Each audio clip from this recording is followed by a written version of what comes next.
Yokoso! Hello and welcome! I'm Vince from RuroKen.com, and for those of you who happen to have missed the Master of Flame Part 1 video, click right here to watch that first. Or none of this will make any sense. Well, maybe it will. Either way, I do implore you to go and watch the first part before watching this one, so go!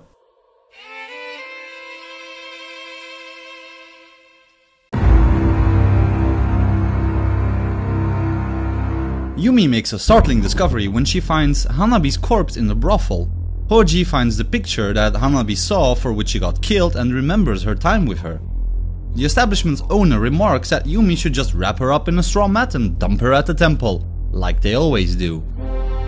Furthermore, claiming that it was a suicide and that Hanabi was in despair over being a harlot, which is obviously not true. As Yumi is still in tears over the death of Hanabi, she's quick to notice Akari and Kagari are missing. A flashback to the events just after Hanabi was killed. Wait, Mitsuhara, do we really have to kill them? Did you know that Japanese culture is in vogue in the West? Ichimatsu dolls are especially popular. Ichigase responds that they should take them and bring them as a greeting gift, probably for their important meeting. Is it a dream? An illusion? Reality? It is. Sojiro finds Shishio still at the temple, offering him a bite from his dango, which he declines. Sojiro continues saying that he has collected all the strange and ominous swords that Shishio was waiting for, then remarking that something happened at the brothel, which finally gets a name, Akane Koro, saying that Hanabi was killed. Then Yumi shows up, panting and exhausted. Akari and Kagari were taken away. Help me. Why me? You're strong, aren't you? I am. Then please help. No. I told you, it's your fault for being weak. Your protege was killed because she was weak. The twin attendants were taken because they were weak. You are crying because you're weak. After Shishio's harsh words, he tells their business at Yoshiwara is done. In the end, this world is about the survival of the fittest. If you're strong, you live.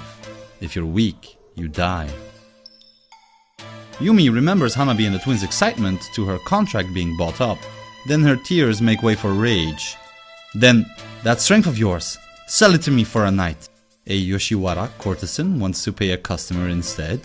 Shishio agrees, saying that if it's a business deal there is no right or wrong, but does ask her how she is intending to pay. Yumi utters that she knows he doesn't want money or her body, and that leaves only one thing. My life. Take it, when and how you wish. Going to hell with Yoshiwara's top courtesan in tow. You're going to hell for the things you've done anyway, aren't you? I'll go with you, how's that? Shishio smirks and comments that this deal isn't so bad. The shark troops are arriving at their business negotiation. Their accumulated strength totaling 20 ships and 200 men.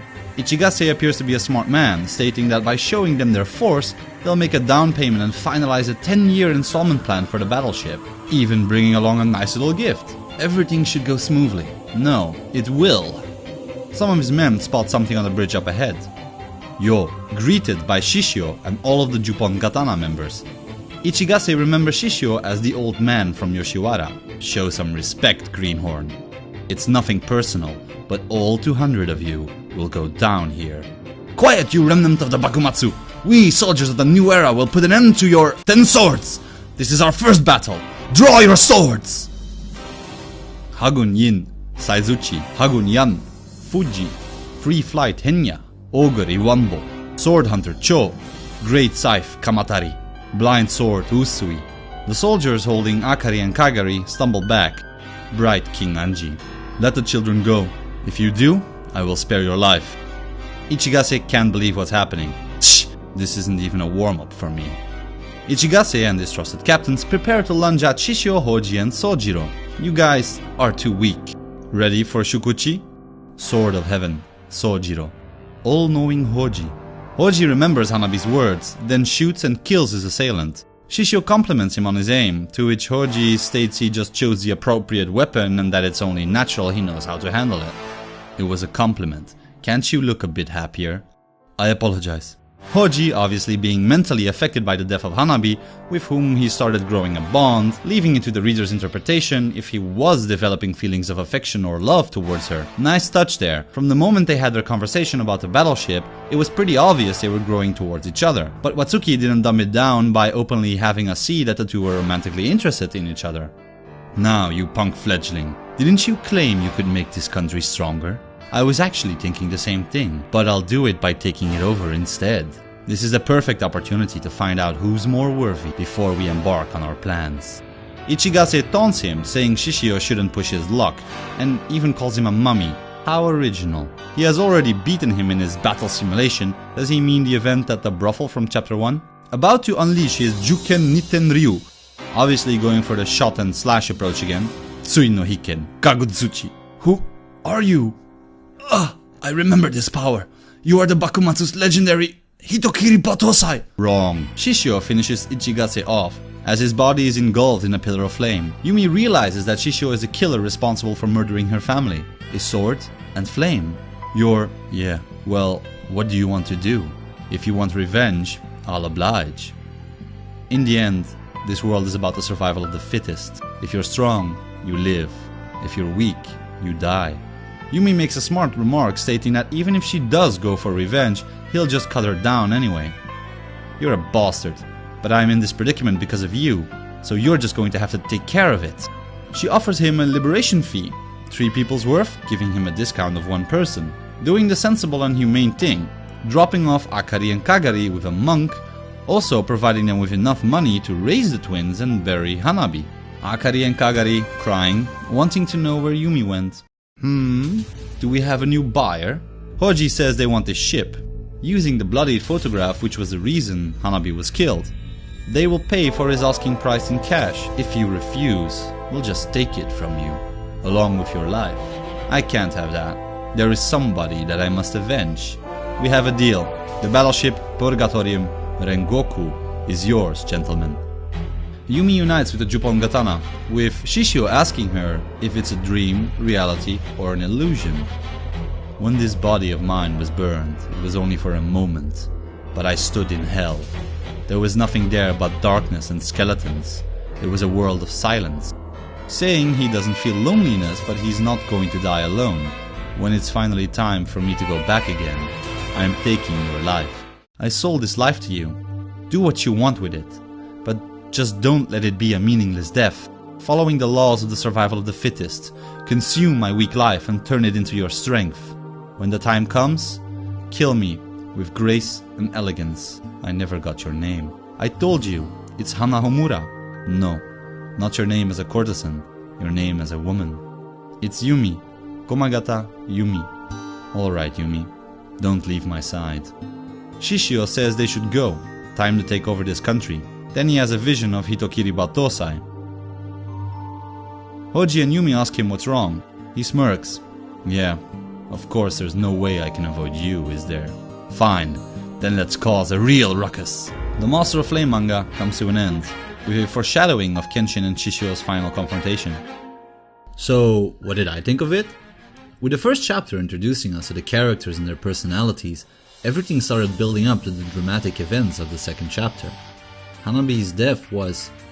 well, even though we knew quite a bit of Hanabi, there wasn't much time for us to really, well, care for her. And still, it was heartbreaking, mainly because of the implications of her death. Yumi lost it. If her mind, heart and soul got broken because of the Maria Lutz incident, this was the moment her head shifted to revenge. She doesn't so much as care as to what happens to her, but she won't allow for any innocents to suffer more than they already have. The injustice of a woman being killed, innocent children being kidnapped and left to a horrible fate, it pushed Yumi over the edge. Far enough for her to demand the aid of her less than normal patron, Shishio, who refuses just to aid her, and once again upholds his ideology, survival of the fittest. Yumi showed that she isn't an average woman, she knows her stuff. The proposal of buying Shishio's services for just one night to give the remainder of her own life in return is really what started their relationship.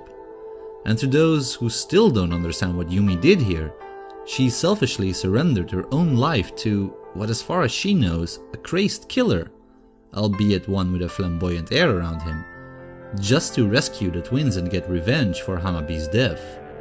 Her actions weren't purely out of revenge, it was strengthened by the fact she wanted to save, more than anything else, the lives of these two kids. The confrontation between the sharp troops and the Jupon Gatana was one of the most epic moments out of these two chapters. All of them get their page in the spotlight. Even Hoji shows off he has some fighting capabilities, with his actions also strengthened to take revenge for a woman he was starting to grow fond of. Shishio unleashes his secret sword technique, Kagotsuchi, and for the first time in the franchise's long run, we actually got to see what the technique is capable of when it successfully hits. Finally, Yumi realizing it was Shishio who killed her family and servants, not even so much as caring about it, as she fully knows that there is nothing she can do to change it. Ultimately, she strikes one more deal with the Hitokiri. The liberation fee. It shows just how much Shishio wanted Yoshiwara's top courtesan to follow him to the grave, that he obliged, sending the twins to a monastery. And here's a shocker, those that already knew were able to foresee this from the first chapter, but the weapons trader that was negotiating with the shark troops was of course none other than Enishi. It was really interesting to see how this deal went down, with Shishio and Hoji actually directly negotiating the trade themselves. Ever since I found out that Enishi was the weapons trader who sold the Rengoku, I imagined the negotiations to have been done by a representative, not Shishio directly. Boy, was it fun to see Enishi giving in to Shishio's demand. The ending overall foreshadows many things, even with Shishio directly stating that if he was to return to hell, he would be taking Yumi's life with him, though she requests that he does it with grace and elegance, the way she has lived her life, and the way that it ended. Out of all the relationships and love interests of the Rurouni Kenshin story, I find that Yumi's and Shishio's is the most interesting. Not necessarily the most beautiful or heartwarming, but definitely the most intriguing. It started out with a simple though macabre deal, and it grew into a relationship of respect, admiration, and yes, eventually love. They both love one another, for their own selfish reasons, as love is just that, selfish, in its own beautiful way. Hello again! So, what did you think? Did you like these two chapters? Leave your opinion in the comments below, I'd love to read them and see what you thought. I wholeheartedly hope that you enjoyed this video, and the story that I have shown you. If you're interested in picking this manga up for yourself, you'll just have to wait a while as there isn't an official English release yet. But when it does, you'll definitely read about it on our website, Facebook, and yes, even our often neglected Twitter. So keep a close eye on those pages, and I'll see you next time. Also, like and share this video, and subscribe to this channel, it really means a lot. Bye!